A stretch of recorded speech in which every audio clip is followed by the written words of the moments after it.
கிறிஸ்து இயேசுக்குள் அன்பாக அழைக்கப்பட்ட அன்புக்குரிய சகோதர சகோதரிகளே, உங்கள் அனைவருக்கும் கிறிஸ்துக்குள்ளான வாழ்த்துக்கள். விசேஷ விதமாய் திறவுகோல் என்ற நிகழ்ச்சியில் உங்களை சந்திப்பதில் நாங்கள் மிகுந்த மகிழ்ச்சி அடைகிறோம். கடந்த நாட்களாக லேவியராகமம் புத்தகத்தில் இருக்கிற பலவிதமான ஆவிக்குரிய அர்த்தத்தையும் சத்தியத்தையும் பார்த்துட்டு வந்துட்டுருக்கோம். அதன் அடிப்படையில் கடந்த வாரங்கள் பலிகளை குறித்து நிறைய காரியங்கள் பார்த்துருந்தோம். விசேஷ விதமாய் லேவியர் ஆசாரியர்களை குறித்தும் பார்த்துருந்தோம். அதுலேயும் விசேஷ விதமாக நம்ம எதை பற்றி பார்த்துருந்தோன்னா, ஆசாரியர்களுக்கு தேவன் சாகாதபடி எச்சரிக்கையாக இருங்கள் அப்படின்ட்டு சில காரியங்களை சொல்லியிருந்தார். அந்த விஷயத்தை பார்த்துருந்தோம். இன்றைக்கி நம்ம எதை பற்றி பார்க்க போகிறோம் அப்படின்னு பார்க்கும்போது, ஆல்ரெடி ஆசரிப்பு கூடாரத்தோடைய ஆவிக்குரிய அர்த்தங்கள், அதோடைய அளவுகள்லாம் நம்ம பார்த்துருந்தோம். கரெக்டுங்களா? இந்த ஆசரிப்பு கூடாரத்தில் யார் வேலை செய்யணும் அப்படின்னு பார்த்திங்கன்னா, லேவியர்கள், பிரதான ஆசாரியர்கள் தான் வேலை செய்யணும். இதில் ஆரோன் தான் பிரதான ஆசாரியர் என்றது நமக்கு நல்லாவே தெரியும். ஆனால் இவர் அந்த வேலையை ஆரம்பிக்கிறதுக்கு முன்னாடி ஒரு முக்கியமான ஒரு விஷயம் செஞ்சால் தான் அந்த வேலையை அவரால் ஆரம்பிக்க முடியும். அதுதான் என்னன்னு பார்த்தீங்கன்னா, பிரதிஷ்டை அப்படின்ற ஒரு விஷயம் பார்க்குறோம். இங்கிலீஷில் கான்சிக்ரேஷன் அப்படின்ற வார்த்தையை யூஸ் பண்ணியிருப்பாங்க. அது யார் செய்வாங்க அப்படின்னு பார்க்கும்போது, மோசே தான் என்ன பண்ணுறாருனா, ஆரோனையும் அவர் குமாரர்களையும் என்ன பண்ணுறாருனா பிரதிஷ்டை பண்ணுறாரு, கான்சிக்ரேட் பண்ணுறாரு. அப்போது இந்த பிரதிஷ்டைன்ற ஒரு விஷயம் எப்படி செஞ்சார், எதுக்காக செஞ்சார், இந்த ஒரு பிரதிஷ்டையிலேருந்து நம்முடைய ஆவிக்குரிய வாழ்க்கைக்கு நாம் என்ன கற்றுக்க முடியும் அப்படின்றத இன்றைக்கி நம்ம பார்க்க போகிறோம். வாங்க நிகழ்ச்சிக்குள்ளே போகலாம். அன்புக்குரிய சகோதர சகோதரிகளே, லேவியராகமம் 8ஆம் அதிகாரத்தில் ஆரோனும் தன்னுடைய குமாரர்களும் எப்படி தேவனுடைய ஊழியத்திற்காக பிரித்தெடுக்கப்படுறாங்க அப்படின்ற ஒரு காரியத்தை நாம் படிக்கிறோம். அதை நம்ம படிக்கிறப்போ பிரதிஷ்டையை குறித்து சொல்லியிருக்கோம். பிரதிஷ்டை என்பது ஆங்கிலத்தில் கான்சிக்ரேஷன் அப்படின்றத சொல்கிறாங்க. அப்போ அவங்க என்ன பண்ணப்பட்டிருக்காங்க அப்படின்னு பார்த்தீங்கன்னா, தேவனுடைய ஊழியத்துக்கு பிரித்தெடுக்கப்பட்டிருக்காங்க அப்படின்றத நம்ம பார்க்குறோம். இப்போது கான்சிக்ரேஷன் அப்படின்னு சொல்கிறப்போ அது ஒரு நாள் எடுக்கக்கூடிய ஒரு முடிவு அல்லது சபதம் அல்ல. அது தங்களுடைய வாழ்க்கை முழுவதும் அவங்க என்ன பண்ணப்படுறாங்கன்னா, தேவனுடைய ஊழியத்திற்கு அர்ப்பணிக்கப்பட்டு பிரித்தெடுக்கப்பட்டு அவங்க தேவனுடைய ஊழியத்தை செய்கிறவர்களாக இருக்காங்க. இப்போ லேவியராகமம் 8ஆம் அதிகாரத்தில் நம்ம என்ன பார்க்குறோம் அப்படின்னா, அந்த பிரதிஷ்டை பண்ணக்கூடிய அந்த ஒரு ப்ராசஸ் என்ன அப்படின்றத நம்ம படிக்கிறோம். அங்கே பார்க்குறப்போ 1ஆம் வசனத்துலேருந்து 3ஆம் வசனம் படிக்கிறப்போ அங்கே என்ன சொல்லப்பட்டிருக்கு அப்படின்னு பார்த்தீங்கன்னா, ஆரோனும் தன்னுடைய குமாரர்களும் என்ன பண்ணப்படுறாங்கன்னா, தேவனால் தேர்ந்தெடுக்கப்படுறாங்க. மோசே என்ன பண்ணுறாரு அப்படின்னா, ஆரோனும் தன்னுடைய குமாரர்களை தேர்ந்தெடுத்து தேவனுடைய அந்த கட்டளையின் அடிப்படையில் தேர்ந்தெடுத்து அவங்கள பிரதிஷ்டை பண்ணுறார் அப்படின்றத நம்ம பார்க்க முடியுது.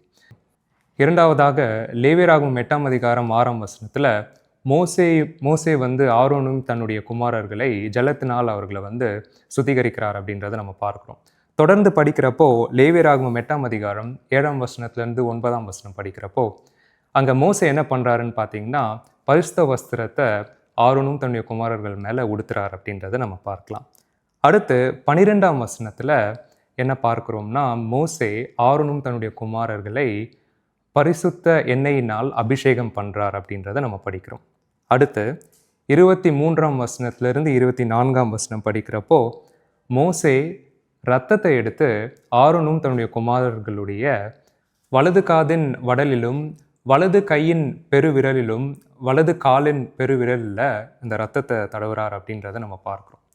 ஆறாவதாக நம்ம என்ன படிக்கிறோம் அப்படின்னு பார்த்தீங்கன்னா, ஆரோனும் தன்னுடைய குமாரர்களும் ஆசரிப்பு கூடாரத்தில் 7 நாள் இருக்க வேண்டும். அந்த பிரதிஷ்டை பண்ணக்கூடிய ப்ராசஸில் அவங்க 7 நாள் ஆசரிப்பு கூடாரத்தில் இருக்கணும் அப்படின்றத நம்ம படிக்கலாம். இப்போ இதை ஏன் நம்ம பார்க்குறோம் அப்படின்னு பார்த்தீங்கன்னா, நிழலில் சொல்லப்பட்ட காரியம் பொருளில் தேவனுடைய திட்டத்திற்கு அது அடையாளமாக இருக்குது.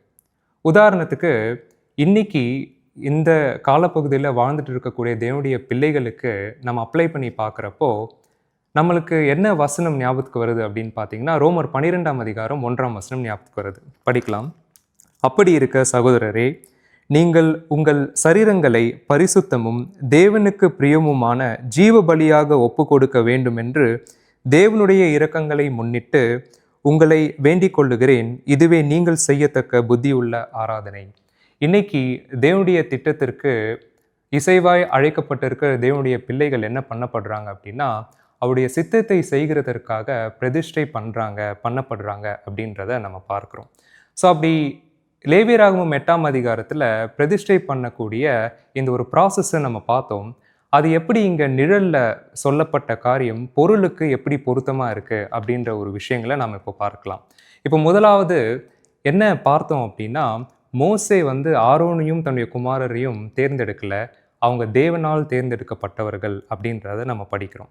ஸோ அதே மாதிரி இன்னைக்கு தேவனுடைய ஊழியத்திற்கு அழைக்கப்பட்டிருக்கிற தேவனுடைய பிள்ளைகளை குறித்து தேவன் என்ன சொல்றார் அப்படின்னு நம்ம படிக்கலாம். எபிரேயர் 5ஆம் அதிகாரம் 4ஆம் வசனம். மேலும் ஆரோனை போல தேவனால் அழைக்கப்பட்டாலொழிய ஒருவனும் இந்த கனமான ஊழியத்துக்கு தானாய் ஏற்படுகிறதில்லை. ஸோ நம்ம கடந்த வாரம் ஆரோன் எப்படி தேவனால் அழைக்கப்பட்டிருந்தார் அப்படின்றத நம்ம பார்த்தோம்.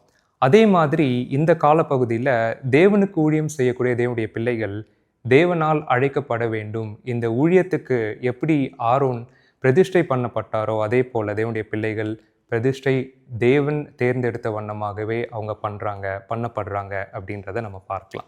இன்னொரு வசனம் படிக்கலாம். ரோமர் 8ஆம் அதிகாரம் 30ஆம் வசனம். எவர்களை முன்குறித்தாரோ அவர்களை அழைத்தும் இருக்கிறார், எவர்களை அழைத்தாரோ அவர்களை நீதிமான்களாக்கியும் இருக்கிறார், எவர்களை நீதிமான்களாக்கினாரோ அவர்களை மகிமைப்படுத்தியும் இருக்கிறார். ஸோ இந்த வசனத்தை படிக்கிறப்போ நம்மளுக்கு என்ன புரியுதுன்னு பார்த்தீங்கன்னா, தேவன் அழைக்கிறவர்களை நீதிமான் ஆக்குறார் அப்படின்றத நம்ம பார்க்குறோம். ஸோ அப்போ தேவனுடைய ஊழியத்திற்கு ஒருத்தங்க வரணும் அப்படின்னா அவர்கள் என்ன பண்ணப்படணும்னா ஆரோனை போல அழைக்கப்பட வேண்டும் அப்படின்ற ஒரு விஷயத்தை தான் இங்கே நம்ம படிக்கிறோம். இரண்டாவதாக அவங்க என்ன பண்ணப்படுறாங்க அப்படின்னு பார்க்குறப்போ அவங்க ஜலத்தினால சுத்திகரிக்கப்படுறாங்க. ஸோ அப்போது அந்த ஜலத்தினால சுத்திகரிக்கக்கூடிய விஷயம் பொருளில் எதை அடையாளப்படுத்துது அப்படின்னு படிக்கலாம். எபேசியர் 5ஆம் அதிகாரம் 26ஆம் வசனம். தாம் அதை திருவசனத்தை கொண்டு தண்ணீர் முழுக்கினால் சுத்திகரித்து பரிசுத்தமாக்குறதற்கும் அப்படின்றத வசனம் நம்ம வாசிக்கிறோம்.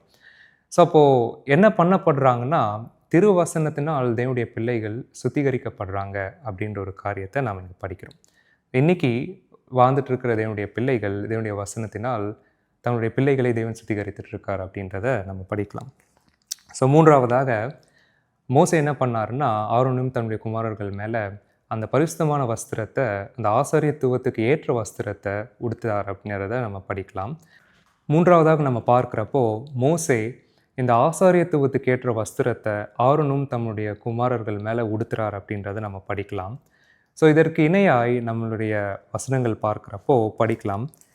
கலாத்தியர் 3ஆம் அதிகாரம் 27ஆம் வசனம். ஏனெனில் உங்களில் கிறிஸ்துவுக்குள்ளாக ஞானஸ்நானம் பெற்றவர்கள் எத்தனை பேரோ அத்தனை பேரும் கிறிஸ்துவை தரித்து கொண்டீர்களே.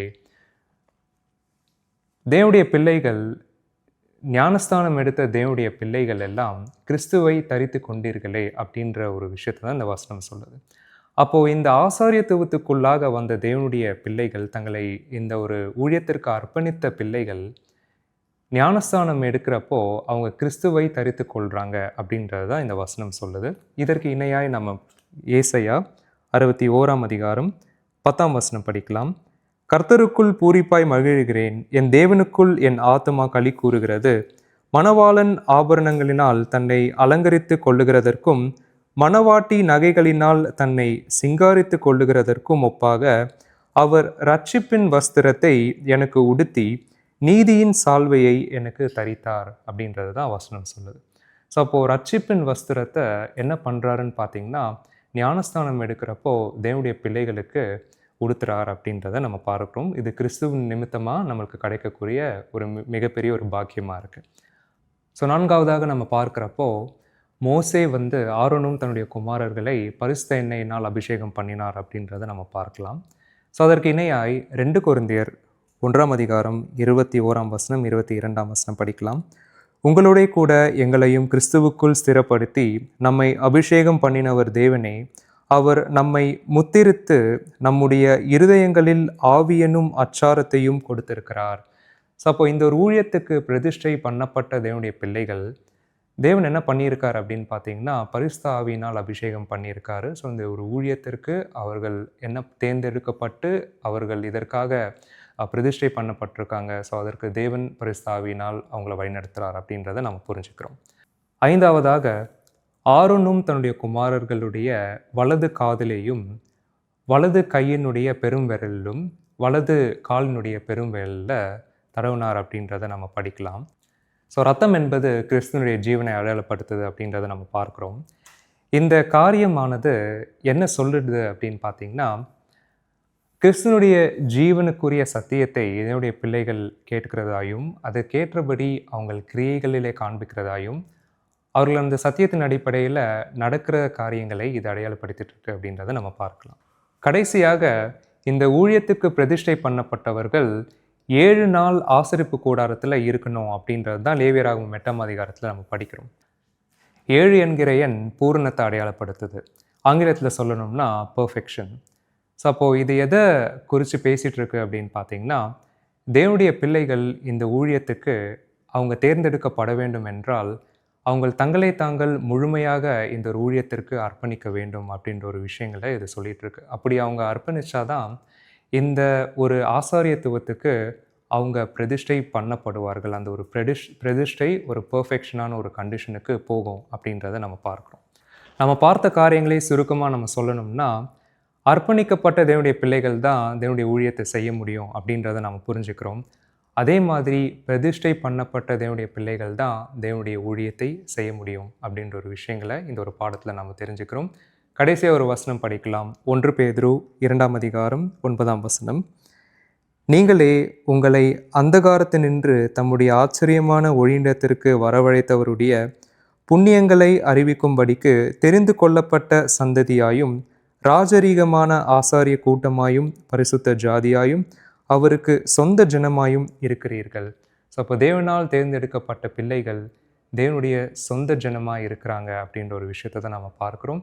தொடர்ந்து நாம் என்ன பண்ணலாம்னா இந்த ஒரு காரியத்தை நாம் படிக்கலாம். அன்புக்குரிய சகோதர சகோதரிகளே, ஸோ இன்றைக்கி நம்ம என்ன பார்த்தோம் அப்படின்னு பார்க்கும்போது, மோசே ஆரோனை பிரதிஷ்டை பண்ணதோடைய நோக்கம், அப்புறம் நம்முடைய வாழ்க்கையில் பிரதிஷ்டைனா என்ன அப்படின்றத நம்ம பார்த்துருந்தோம்.